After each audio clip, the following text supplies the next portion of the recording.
Or Jim. I go by Jim. Okay, Yeah. fine. Perfect. You know, dogs can be shot. A lot of other stuff can be shot. Yeah. Yeah, I see. I feel terrible asking, does he sit up and He will sit, but it won't be for long. It's okay. If you want, would you want to move this table kind of slanted this way, put him laying in a down position like this on top of the table? It's up to you and have me stand. Will that mess everything up? Whatever you guys want to do. Yeah, okay. Well, let's Let me try. I'll get sit up sit. for just one or two questions. Yeah. Yeah. How's that? That's good. Oh, perfect. Okay. Jim, what made you become a canine officer?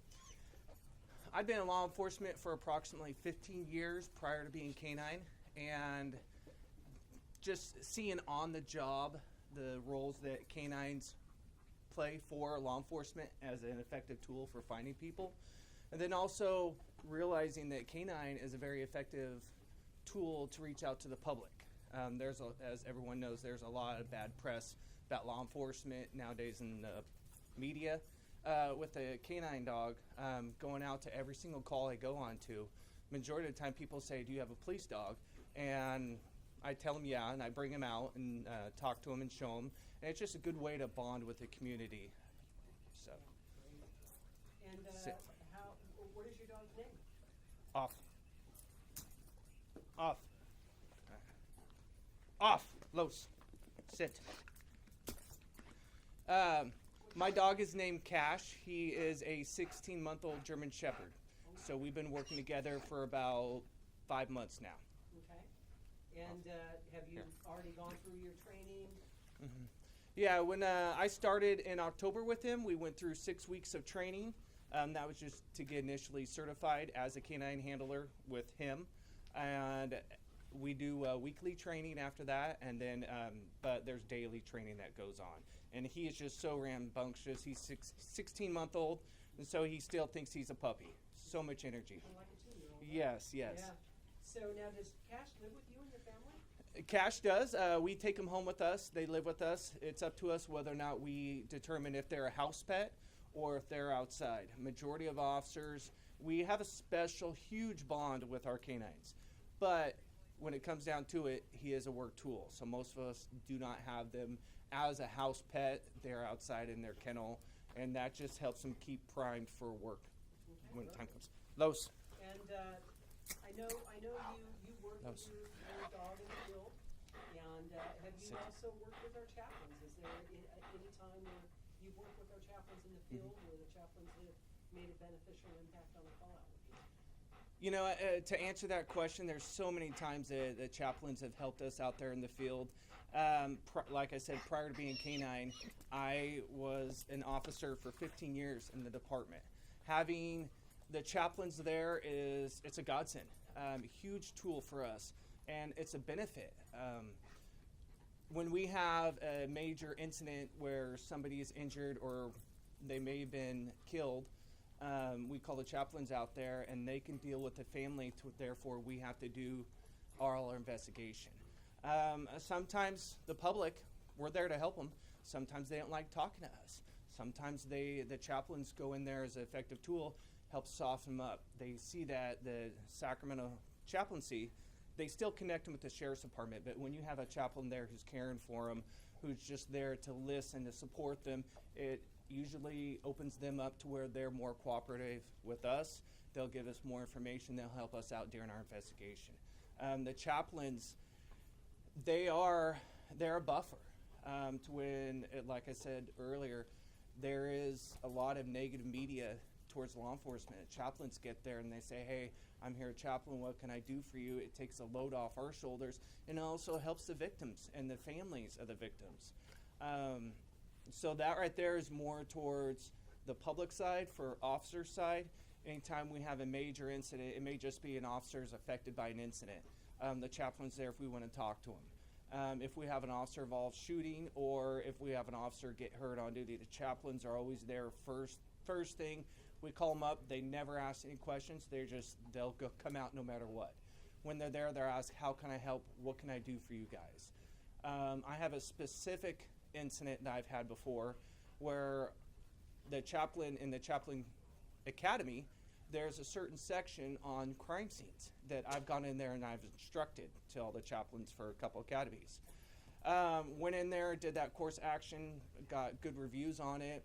They said there's a lot of information that they gained. Well, approximately a month later, I responded to a kidnapping. I go out to the scene and there's a chaplain who's already there. The chaplain was my complainant. He was driving by, witnessed a gentleman steal a car. The gentleman drove off. The mom was there at the school to pick up her kids, or pick up a kid, and that's when her car was stolen. Unbeknownst to the person who stole the car, there was still another child in the car. So mom was frantic. By the time I got there, the chaplain had already calmed the mom down so much that I was able to get all the information I had. And pretty much he was right there. Without him being there, it would have been night and day. It would have taken me twice, if not 3 times as long to get all the information I needed.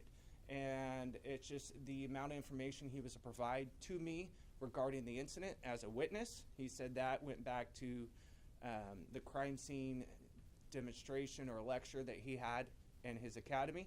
Then also just being there to support. That's one of the first times that is it truly affected me and benefited me. And then there's been numerous times after that. So. Wow, thank you so much. If that wasn't too long. Sounds like, no, we do a lot Yeah, of yeah. editing and stuff. Yeah. Sounds like you're a big fan of the chaplaincy. I am.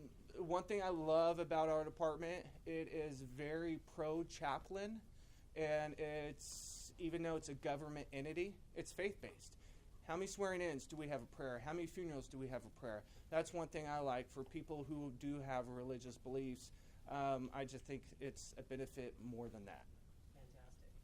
And are you one of our ambassadors? Yes, sir. Okay. You're one of our LECS ambassadors. Tell me about your role. I was approached by a sergeant who was already ambassador. He told me, hey, Jim, I know your characteristics, caring, that kind of thing. I think you'd be interested. I went and I talked to him about what the functions were. And after that, I signed up and became an ambassador. With being an ambassador, I am a liaison pretty much between the chaplains and patrol officers. We have chaplains that come out to our briefings. They do ride-alongs. But a lot of our officers just say, hey, chaplains are here. Let's call them for a horrible scene where they can come out. And you go, hey, you know what? The chaplains are there for a lot more than that.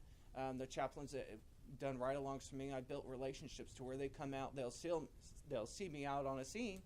And I'm like, hey, Chaplain Joe, Chaplain Vicky, can you go do this for me? There's certain times when new officers are kind of hesitant. Hey, you know what, that's chaplain, I may not be religious. You just go talk to them. Hey, you know what? No, it doesn't matter. They're not going to judge you.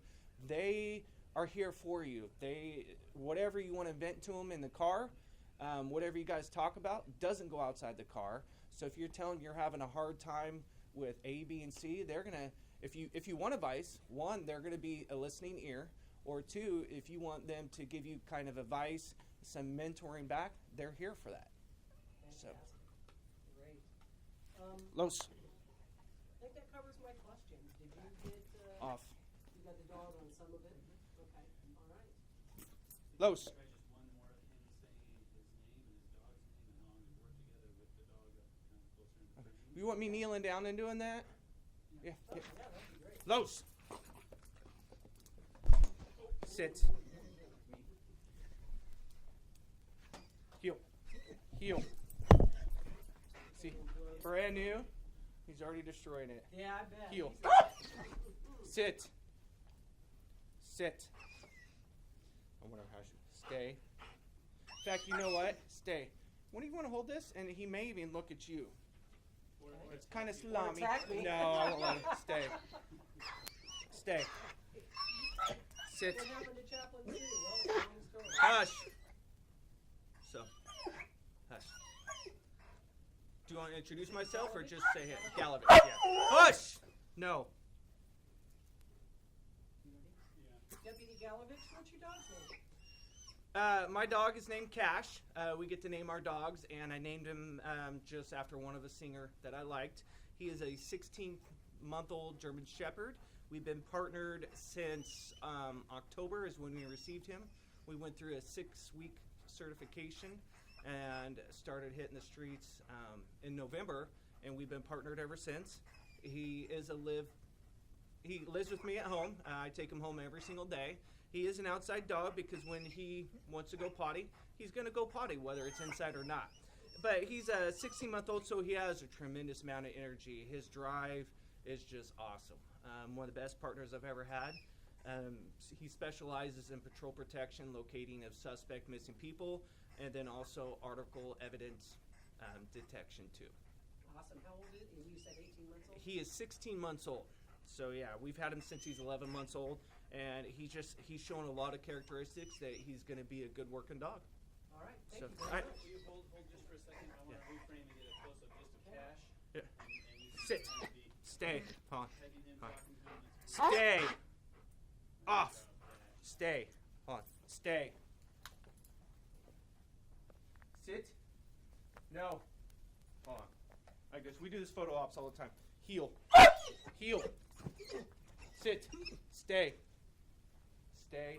Sit. Stay. Stay. Stay.